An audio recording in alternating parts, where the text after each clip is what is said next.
Howdy do, neighbors. You're not my neighbors. I don't even know you guys. Anyways, welcome back to some more Feed the Beast. What will 99% probably be the last of regular uploads, as I explained in the last episode. And right after I put that out, a guy commented saying, "Do what you love, love what you do," and a solid fuck yeah to that guy. Glad to hear there is support among my 10 subscribers. I love that. Yeah, I'm pretty big on YouTube. I have 10 subscribers. You know, make 15 cents this month. Really rolling the dough. So today, you can see I have things in my hands, which are not good things. Well, they're good things for some, bad things for evilites. I decided to be a dick today, and I'm gonna encase this fusion coil in warded glass and probably warded stone, because this is not gonna be enough warded glass. Well, I don't know. It might be. We'll see. And I'm just gonna encase it and then probably put the tier 5 Enderman spawner that I've never actually used in here, and he'll have Enderman in his base forever. So that's that's what we're doing today. It's gonna be a great time. Hopefully he will be sufficiently pissed off at me. He has no idea this is gonna go on because I didn't plan it out at all. And he watches my videos, so if I had planned it out and put it on video, he would have known. So I mean, do I have my wand on me? I do have my wand on me. I'm gonna try to just go very minimal on this. Use the least amount of warded glass possible. So I guess I definitely will have enough. I guess I could make it a little bit bigger, but there's no point. But yeah, he does watch my videos, so he'll see this today. Probably around the same time he figures out that he can't access his fusion reactor anymore. So that should be funny. There's pretty much no way to remove warded glass if you're not the person who put it down now.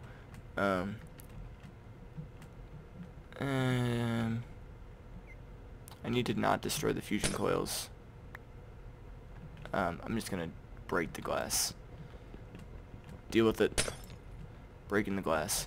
I've heard that you can actually, if you take like an efficiency 5 something, and you hit it for long enough, it'll break for like the split second, and you can place a block inside of it, and that will prevent it from like regenerating. Kind of similar how the wither will break out of it, just by constantly breaking it and then moving through it. That's what I've heard. I've never done it myself.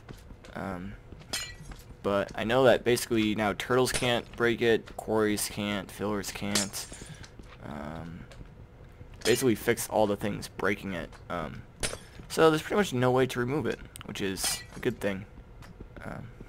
If you want to use it for pranks. And the great thing about this is, even if he retaliates on me, I really just don't give a shit. Just, okay, whatever. Take all the stuff in my base, whatever. You can have it. Kind of it's that point of, meh. Feel free. So, maybe this will be a good prank. Maybe my last prank, we'll see. Who knows.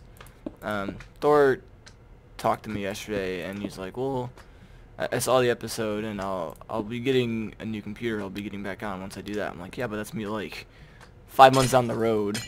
Like, it's not gonna happen tomorrow, and till then it's kind of boring just to play just Evilite and myself. I have no idea what ever happened to Drosty. So, you know, kind of along the same lines as that, the new series coming out no, not tomorrow. Tomorrow will be the regular Command & Conquer. 2 days from now, will be the adventure map that Evilite, Thor, and I played, but then Thor dropped out of because his computer sucks dick. Alright, so that's completely encased, correct? I think. Pretty sure this is completely encased. Probably missed like one little spot and he can get in, but whatever. It's good enough. It's there to annoy. I guess I should pick up slime. Pick up this glass. Alright, now I need to make a hole. I guess we'll make the hole right here, because... No, I can't make the hole right there, because then he'd be able to get in. Make the hole right here. And put down this. And then put the soul shard in it. And put that on top of it. And then there should be Enderman. Right? Right? Enderman? Why are you not spawning? Oh, there's an Enderman. I guess there's not really that much spawning space up here, is there? Well, we'll have a few Endermen. Alright. Prank over. Short prank. Yes, the adventure map coming out tomorrow. I need to stop saying tomorrow. 2 days, when the Feed the Beast would regularly be uploaded.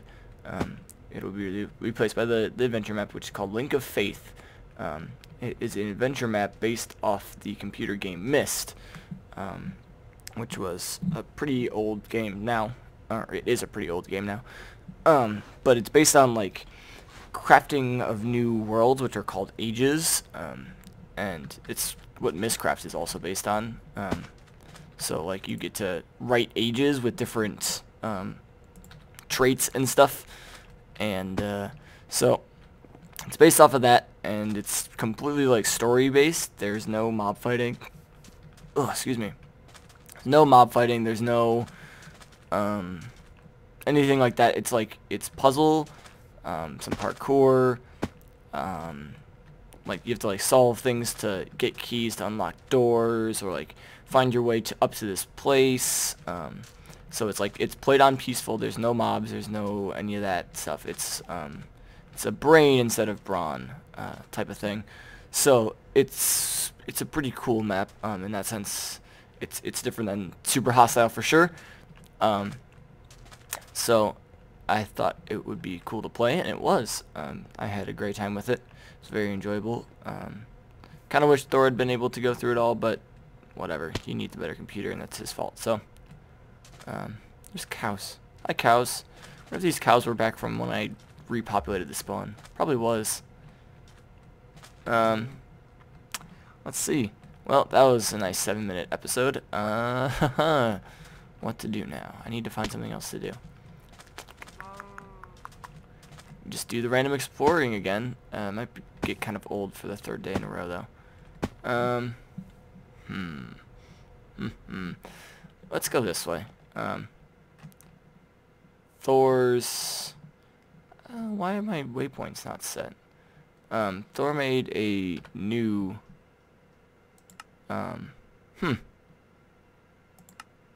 Guess I reset and I lost all those waypoints. I had the waypoint set for his new base, actually.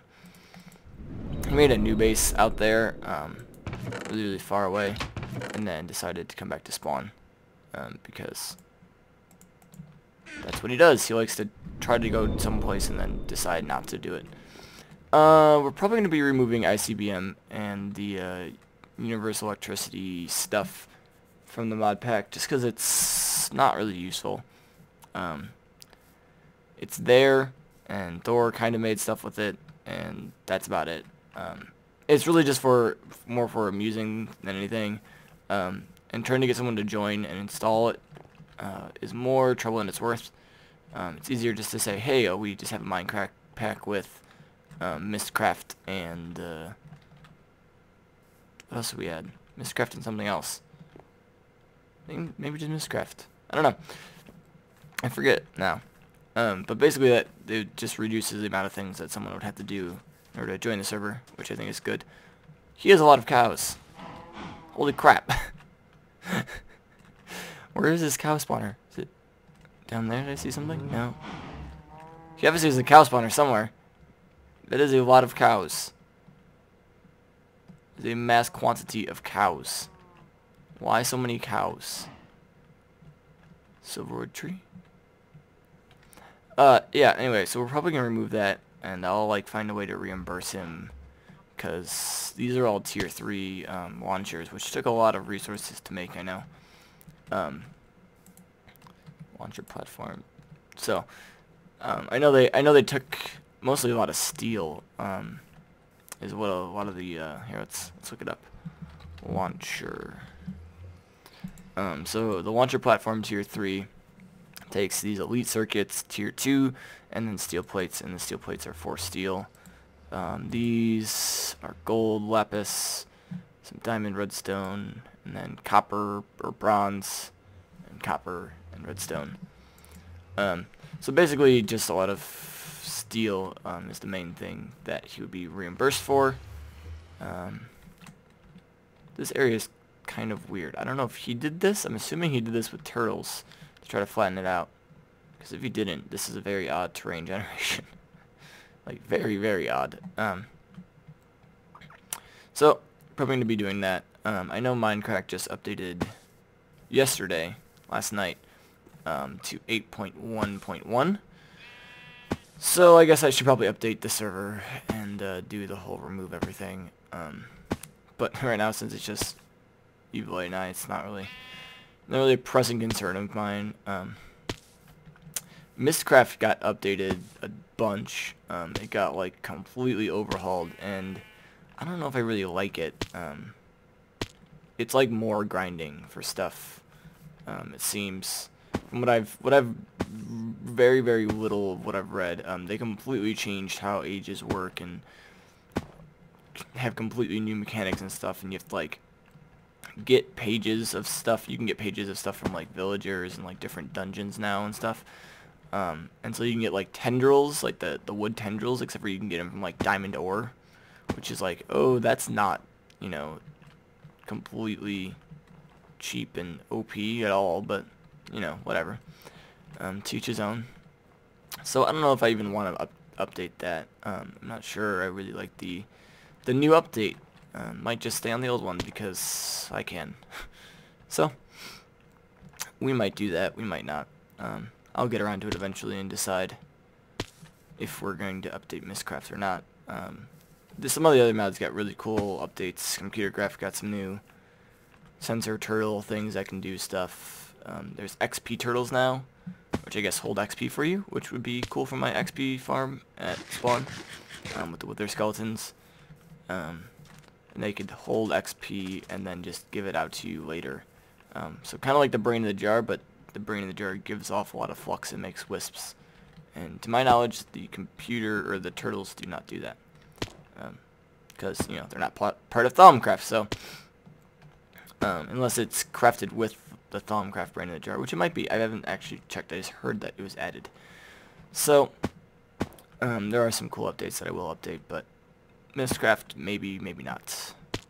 I don't really know where I'm going. I guess I turn this into another exploration thing. Exploration and talking. Current events of the world. North Korea has threatened to completely destroy South Korea. This comes a few days after their nuclear tests. So tensions are a bit high, you could say. Is there any apiarists here? The blacksmith that's screwed up. That's odd. I've never really seen that before. What's in the blacksmith's chest? Nothing. Thor's probably been here. So tensions are a bit high right now. As much as I'm against war, I think North Korea needs to be put in its place, either diplomatically or through the use of force. I'm definitely not in favor of like an invasion. But strategic bombing, long-range missile attacks, basically pound them into a ground without actually sending people in, would be my preferred strategy for North Korea right now, because if we don't do something soon, it's going to be too late, and it needs to stop. They cannot go around threatening everybody when they don't actually have things to back it up. Like, you're going to start a war that you can't win. We best put you out of your misery right now before you can really do anything. Those reeds went right into that tree. Poor tree. Pink flowers. No, are these purple flowers again? They're the purple flowers, aren't they? Yep. I remember you, purple flowers. I remember you well. So that's the big event that I can think of. I don't think I really talked about the meteorite that crashed into Russia. I think I kind of neglected to talk about. There was a meteorite that crashed into, or meteor. One of them means out of the atmosphere, and one of them means in the atmosphere, but I forget which one is which. It crashed into Russia. On the day that there was supposed to be the massive, well, there was the massive asteroid coming kind of close to Earth, that, like, if it had hit us, everyone would have died. Whoa, frame rate. And NASA was like, oh, no, don't worry, not going to hit you or hit us. There's no threat at all. It's going to be sufficiently far away that we won't even notice it in day-to-day life. And they were right, but then a completely different asteroid came and hit us. So, well, Russia, not us. What is this? Why is there... Huh? Mystical obsidian block. The heck? Oh, was this a volcano? Oh, I see. Just keep going down. Get all this obsidian. The obsidian farm. Look at this. Easiest obsidian farm ever. Oh, I'm in a block, I think. Maybe? No. Oh yeah, obsidian farm for life. That's interesting. I'm assuming this is all... Is it basalt? Can't even tell. Yeah, okay. So yeah, there was a volcano. I was just like, why is there... Random... I don't need a snowball. Random obsidian block. Okay, volcanoes can go underwater. Who knew that? I mean... That's how they do it in real life, so I guess it makes sense that they can do it in Minecraft. But I just didn't think of that. Seems abnormal. Anyways, so yeah. Meteorite or meteor. Gravel falling. Obviously new generated terrain. Hit Russia. There was something like over 1,000 injuries, but there was no like serious injuries or fatalities. It's basically just because everyone like ran to their windows to look at it, because I mean it was bright in the sky and looked very cool, as you expect a meteorite to do. And then it entering the atmosphere had a big sonic boom and shattered all the glass in their face. Knockback 1. These things are really... I guess I'll take these. Yeah, I don't really need anything else. I have knockback 2 on that already. Oh right, I have my other Sword of the Zephyr that we found last episode that I haven't done anything with. I should enchant. Hey guy, don't tase me, bro. Anything else to discuss? Oh, for the future, new series besides the adventure map Link of Faith and Command and Conquer. I'm going to be sometime in the next 2 weeks starting a Need for Speed Underground 2 playthrough, because I love that game. That game was pretty awesome for its time. I don't know how old it is now. I can't think off the top of my head what year that'd be. It was probably the main Need for Speed game that I played in my childhood. I played like the original Need for Speed back on the computer, but I mean I like played it maybe 10 times, and then I played like the original Hot Pursuit, which was awesome. Did I play that? I don't even know what system I played that on. I think I owned it on GameCube. I played it somewhere else first. Or no, I had Hot Pursuit 2 on GameCube. I played Hot Pursuit 1 somewhere else. I don't even remember. They're basically all too old for me to even remember what I had. Like, I was so young that I don't remember them. But Need for Speed Underground 1, I had on the GameCube, and that was a good game. And then Underground 2 came out and was just 10 million times better than anything else before. What is down there? Oh, it's like an underground dungeon. Oh, it's another volcano. but the whole like open world exploration.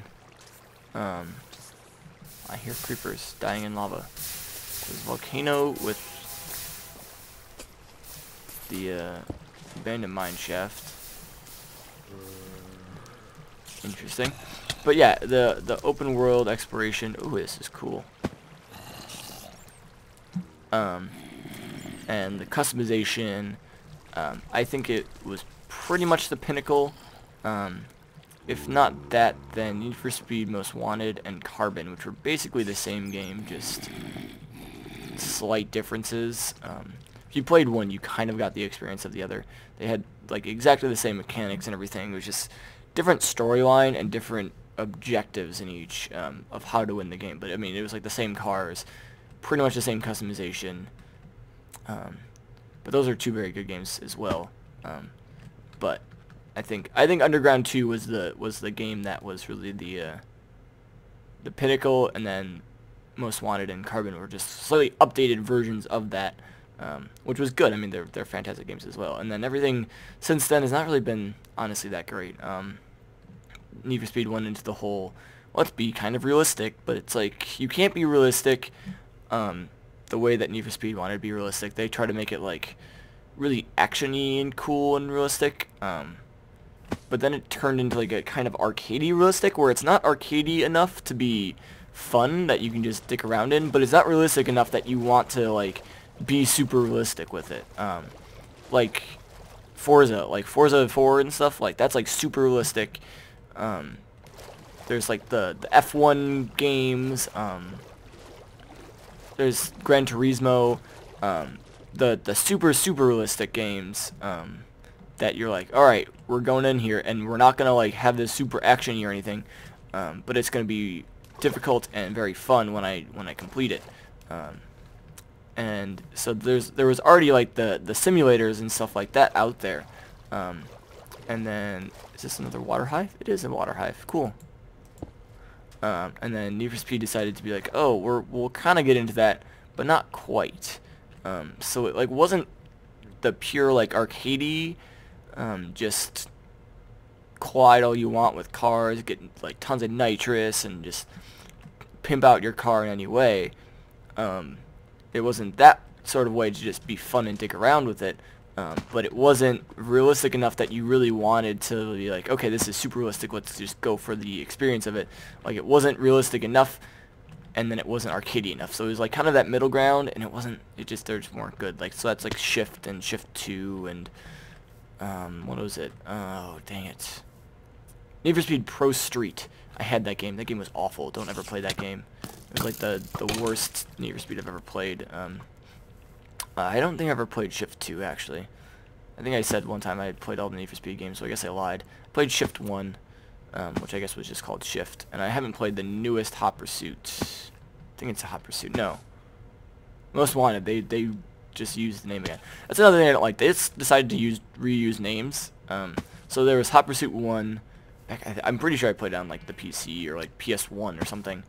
And then there was Hot Pursuit 2 for GameCube, and then recently, in like the last 3 years, they came out with another Hot Pursuit, which it is called Need for Speed Hot Pursuit for Xbox and PC, and I have it on my PC on Steam. But they didn't call it like Hot Pursuit 3 or anything. They're just like, nope, it's Hot Pursuit. So now there's 2 Need for Speed Hot Pursuits. And then they did the same thing with Most Wanted, where there was the Most Wanted probably 5-6 years ago now, I would have to say. Because I think I got it like, probably 5 or 6 years ago. But this is the thing with that, whereas there's Need for Speed Most Wanted, that old one 5 or 6 years ago, and then last year now, they did Need for Speed Most Wanted again. It wasn't like Most Wanted 2. It was just Need for Speed Most Wanted, unless I'm pretty sure that's the same case. I might be wrong. I'm pretty sure it was just Need for Speed Most Wanted and not Most Wanted 2. So it's just weird. And that's kind of getting back to more arcadey. That was made by the people who made like the Burnout series, which was also a great racing series, which I never really got to play until Burnout 2, 3. and then I played Burnout Paradise. I never owned Burnout. I think it was 3. Is there even a 3? I don't remember. But I rented it for like a month or so, and then I have Burnout Paradise. It was a great game. So that was made by the people who made Burnout, Criterion, and so it played very much like the Burnout games, and so it was much more arcadey than like the quote-unquote realism of the other Need for Speed games, which is good. Hot Pursuit did that too. It was kind of the throwback to the old Hot Pursuits, where you were a racer and you like evade cops and stuff and get into big cop chases, and you'd have like powers and stuff. So that was cool, but there was no customization. That was the biggest issue in my mind. There was 0 customization, and after like Underground and Underground 2, Most Wanted, and Carbon, I think there should have been some. The biggest amount of customization you could do was paint the car. Like, you couldn't even like pick engines or like upgrade any of that stuff. It was just, here's the car, pick what color you wanted, and alright, go race. So it was kind of disappointing, but it was still a good game. It was just not as good of a game as it could have been, I feel. So anyways, that was a very long tangent to say I'm going to be doing a Need for Speed Underground 2 playthrough soonish. It's one of the games I've been playing off camera in my own free time. I figure it's good enough that I can do a let's play through it. It'll be a while.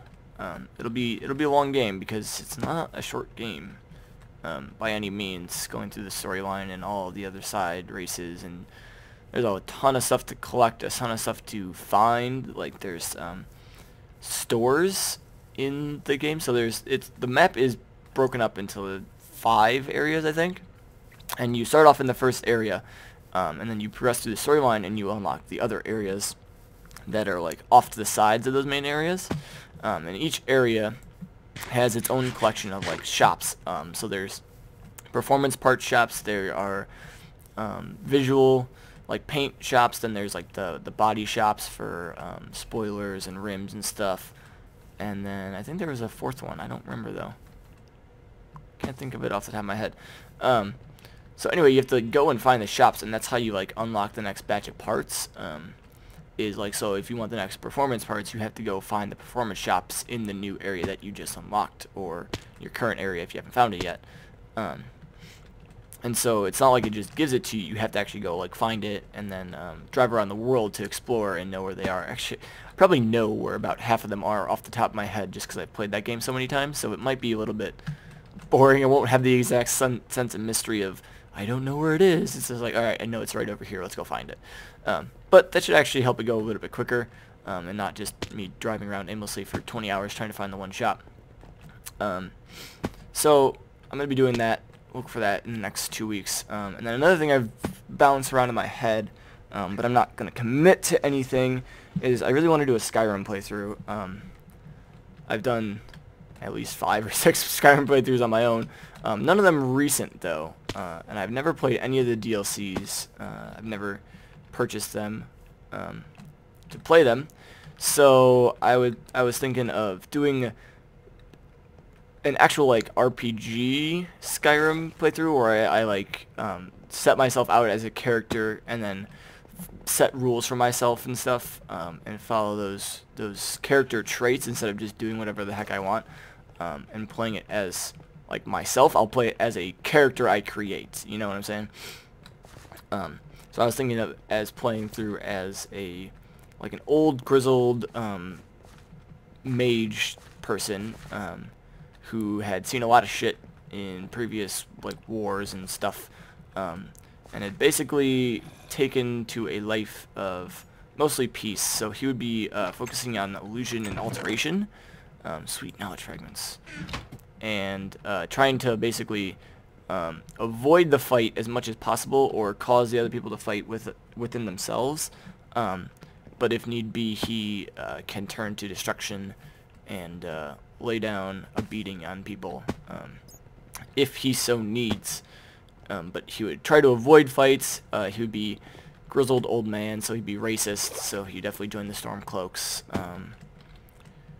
hate the elves with passion, not be a fan of stealing too much, so he'd probably not just steal random things, and he probably wouldn't be too keen on Dark Brotherhood and stuff because he would be trying to be a little bit more pacifist.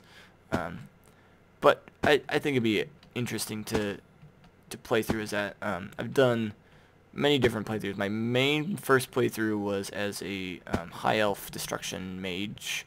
I didn't know high elves were going to be so stupid in the story. Spoiler alerts, I guess. If you haven't played Skyrim or don't know what happens, high elves are annoying. Everyone hates the high elves, basically. I didn't know that going in that was going to be the case, and then everyone, I was like, wow, I hate that my own race is such dicks. So, I did that, and then I did, I did a stealth Khajiit, typical assassin type thing, and then I did the straight up Nord Knight, heavy guy with two-handed stuff. I don't think I ever really finished him though. He was just kind of boring to me. The combat system in Skyrim, it's good, but it's really repetitive. I mean, there's only so many things you can do in a game, so I mean, I can't really blame them. But this is a different village. Isn't there a village like right over there? Anyways, but the melee combat is kind of repetitive, especially if you have like two-handed. You're like, all right, I'm going to swing, or I'm going to block, or I'm going to swing, I'm going to swing again. It's just that over and over. So it kind of got boring. So I did an archer playthrough at one point. I don't even remember what I did there. So I've done tons of different playthroughs as different things just to experience it all. But I've never really role played to the extent I would be doing this. So I think it would be cool and interesting. So I might do that. It would be after the Need for Speed Underground 2. I think, unless I can somehow figure out how to do them all at the same time, which would be obnoxious with Command and Conquer as well. I would be playing 3 games a day, which I mean is doable. Especially since if I wasn't doing Feed the Beast stuff. That was always the biggest thing, although it hasn't been in the last like 3 episodes. It's like spending all the time to prepare for a Feed the Beast episode is more time than the actual episode itself. But lately I've just been jumping on and then just dicking around doing this and talking. So I guess it's doable to do 3 games at once. But I will probably just start with the Need for Speed Underground 2, and we'll see how that goes. So it'll be Link of Faith will be coming out 2 days, and then Need for Speed Underground 2 probably in the next, like a week from now, or a week and a half from now. So I can start recording and see how it goes and make up my mind on what I want to do for everything. Prepare thumbnails and editing stuff and get that all worked out, and then I will start releasing them. So I guess I'll keep you posted on that in my Command and Conquer episodes. All the Link of Faith things have already been recorded, so there is not a single one where I will be talking about current events or anything regarding the channel in the future. So don't go there for any update news. If you want any of that, I will be talking about it in my Command and Conquer probably. But anyways, this episode is actually stretched out a long time, magically. So, I'm going to let you guys go. Thank you for watching. I hope you enjoyed my little prank on Evilite. Hopefully he is pissed off, because there's nothing better than making him rage quit. He's a very ragey guy. Anyways, once again, thank you for watching. I hope you kind of liked it. And look for Link of Faith in 2 days, and then maybe other stuff after that. Feed the Beast will be whenever I feel like it. Probably be one eventually to clean up Evilite's house and maybe do another little prank while I'm there. Because, I mean, gotta just continually prank things, prank people to keep them pissed off. So, I'll do that whenever. But for now, say goodbye to this area. We won't be seeing it for, well, we'll be seeing it, but not regularly. So, goodbye, area. It's been nice. You've served us well. Alright. Well, I will see you guys next time, I guess? Maybe. I'll see you in the next episode that comes out on my channel. Regardless. Probably Command & Conquer tomorrow. So, see you then.